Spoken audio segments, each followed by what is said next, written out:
오늘 사도신경 11번째 문장, 몸이 다시 사는 것과 라는 이 고백을 함께 살펴보려고 합니다.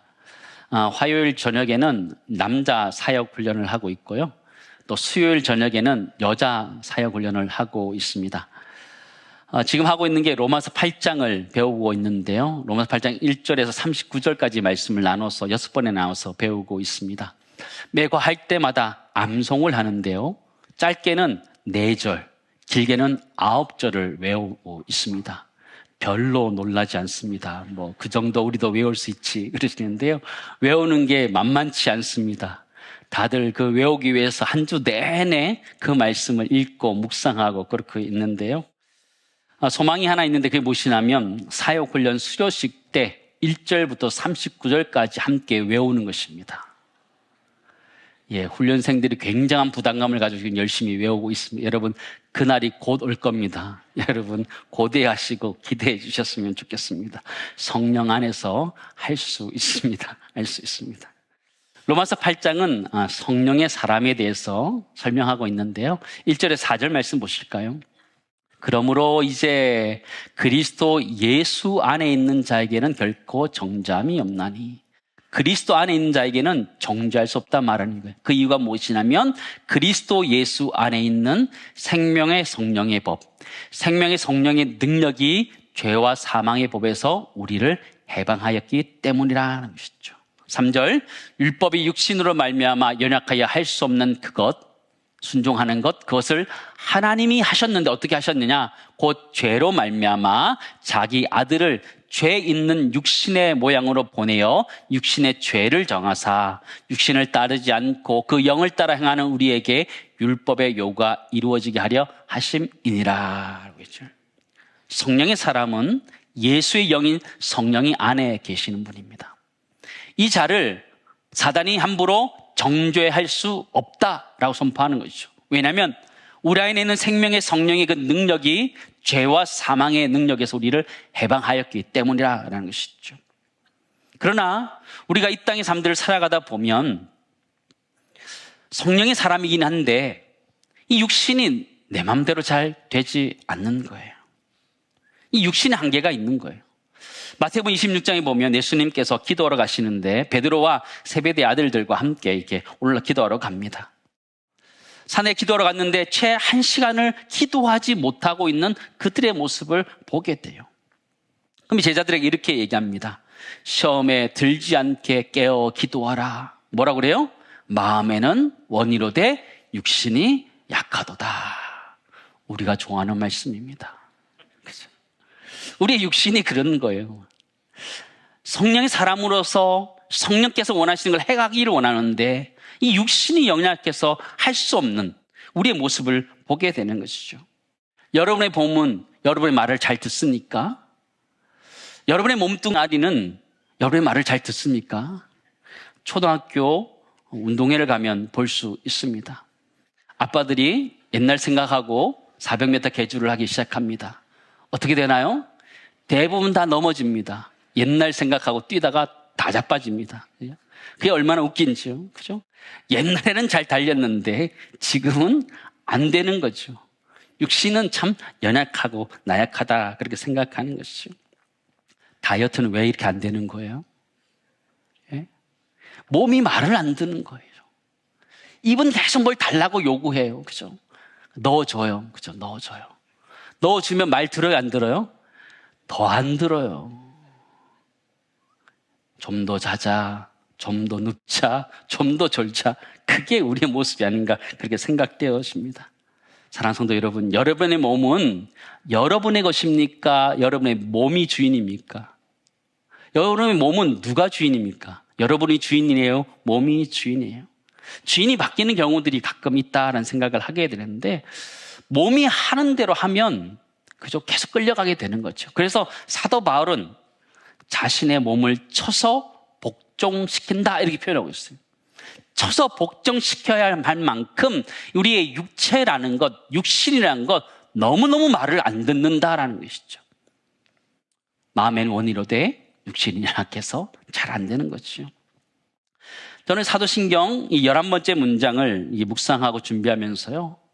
몸이 다시 사는 것과라는 것을 이게 살펴보려고 하는데 이 표현은 몸의 부활을 다루는 거 있거든요.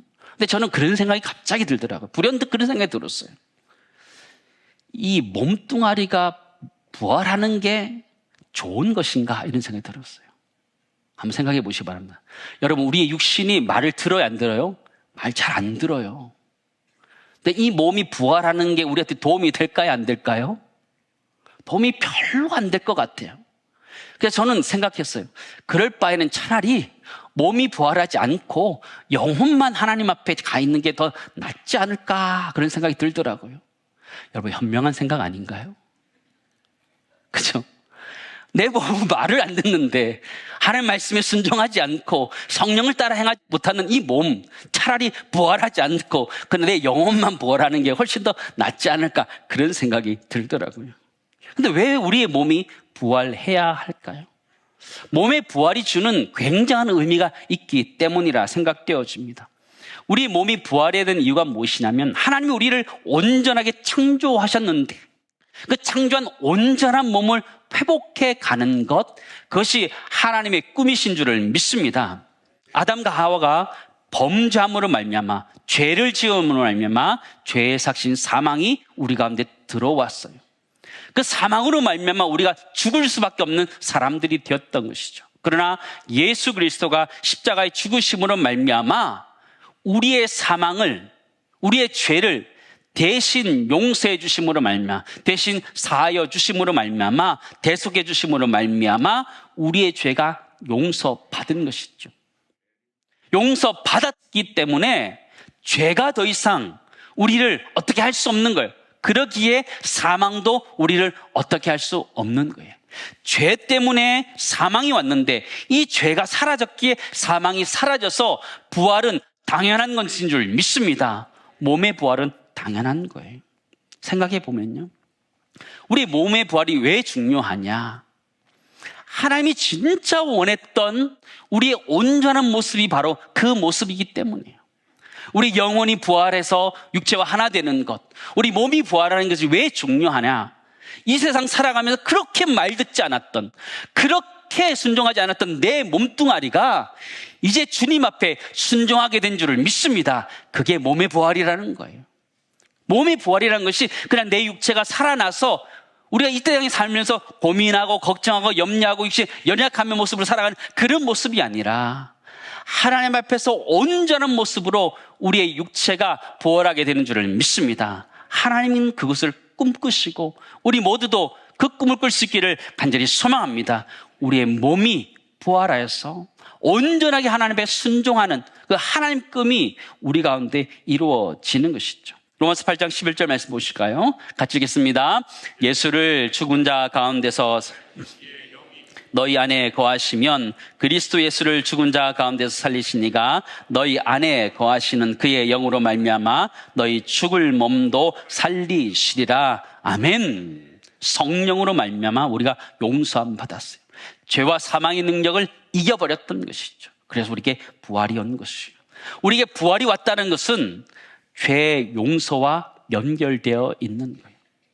죄가 용서받았기에 사망이 사라지고 부활이 찾아온 것이에요. 사도신경의 10번째 문장이 뭐였어요? 나의 죄를 사해 주시는 것과 용서를 이야기했던 거죠. 내가 용서받았기에 11번째 문장에 내가 부활을 고백하고 있다는 것을 우리는 발견하게 됩니다. 예수 그리스도의 부활, 또 우리가 부활한다는 것은요, 내 죄가 사해졌다는 분명한 증거인 줄을 믿습니다. 그 은혜가 우리 모두에게 있는 줄을 믿습니다. 웨스트민스터 신앙 고백서를 보시면 죽은 자의 부활에 대해서 이렇게 설명하고 있습니다. 사람의 몸은 죽은 후 흙으로 돌아가 썩습니다. 그러나 그들의 영혼은 죽지 않고 살아서 즉시 하나님께로 돌아갑니다. 그죠? 몸은 흙으로 돌아가고 영혼은 하나님께로 가는 것이죠. 의인의 영혼은 완전히 거룩해져서 빛과 영광 중에 계시는 하나님의 얼굴을 보는 지극히 높은 하늘로 받아들여지고 몸의 완전한 구속을 기다린다. 그래서 영혼은 올라가고, 그죠? 몸은 완전한 구속을 기다리는 거예요. 주님 다시 오실 때까지 우리 몸의 구속을 기다리는 것이죠. 악인들의 영혼은 지옥으로 던져져서 거기서 고통과 극심한 어둠에 있게 되며 대심판 날이 예비되어 있다.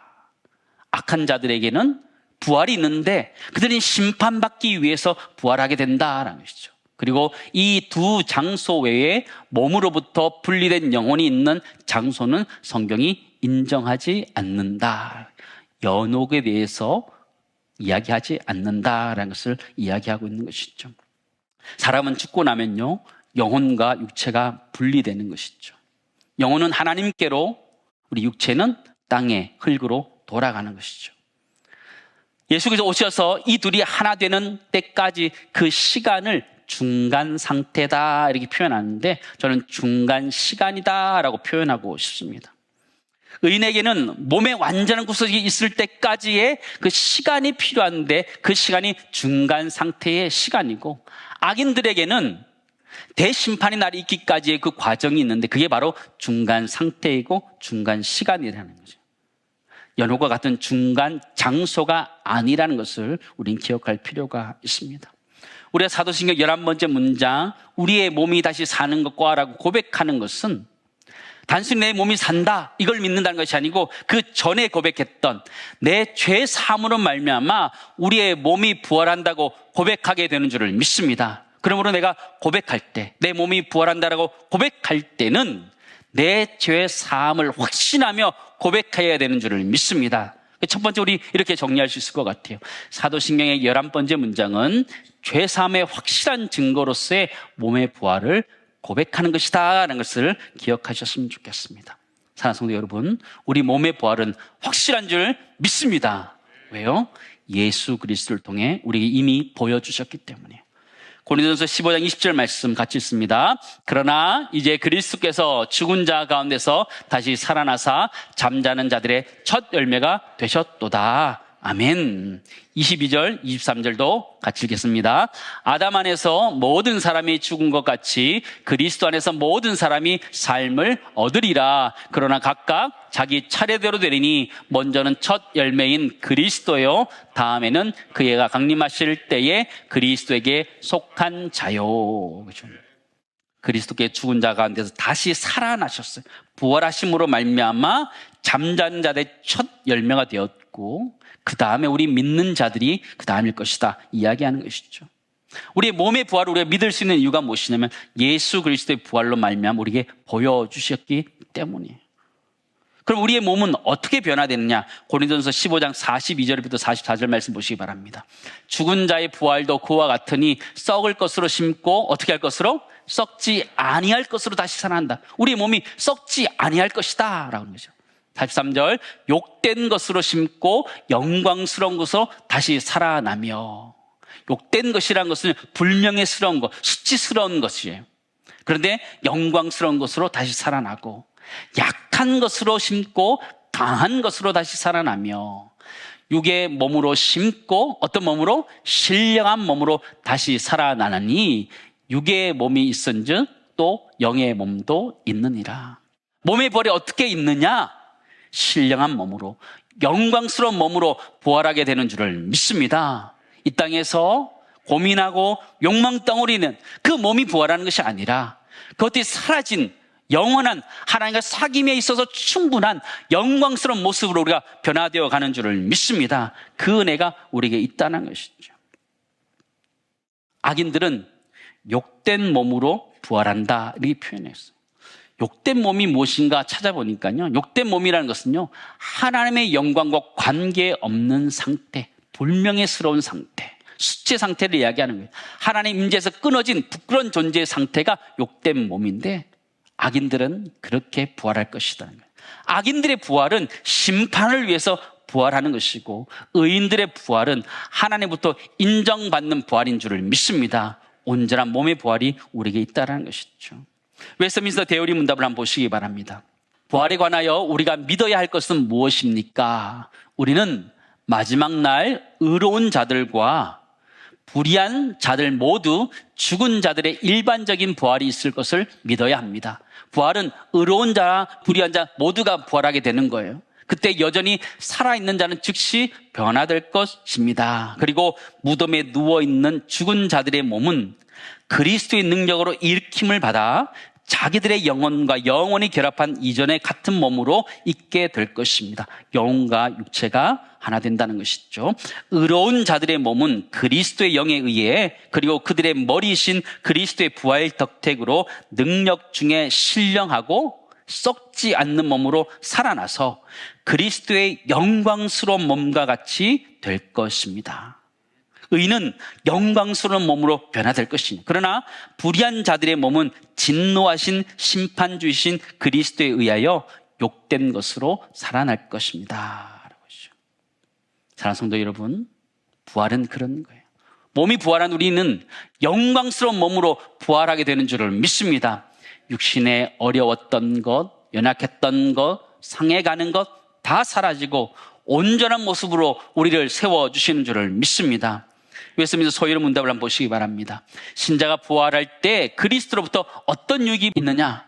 신자가 부활할 때 영광 중에 일으킴을 받고 심판날에 공개적으로 인정을 받으며 죄 없다함을 얻고 영원토록 하나님을 온전히 즐거워함으로 완전한 복을 누리게 될 것입니다. 라는 것이죠. 우리는 마지막 날에 우리의 몸도 부활해서 영혼과 하나 되면서 하나님으로부터 인정받게 되는 줄을 믿습니다. 순종하는 몸과 영혼이 온전히 주님을 찬양한 존재가 우리의 존재라는 걸 기억하며 우리가 우리의 몸의 부활에 영광스러운 몸의 부활에 참여한 은혜가 우리 모두 있기를 간절히 소망합니다. 마지막 두 번째 정리하면 이렇게 정리할 수 있겠습니다. 사도신경 11번째 문장은 의인은 영광스러운 몸으로 부활함을 고백하고 있다는 걸 기억하면서 우리 육신의 연약함으로 부활하는 게 아니라는 것이 영광스러운 몸으로 부활할 걸 기대하면서 이 땅의 삶들을 살아내는 은혜가 우리 모두 있기를 간절히 소망합니다.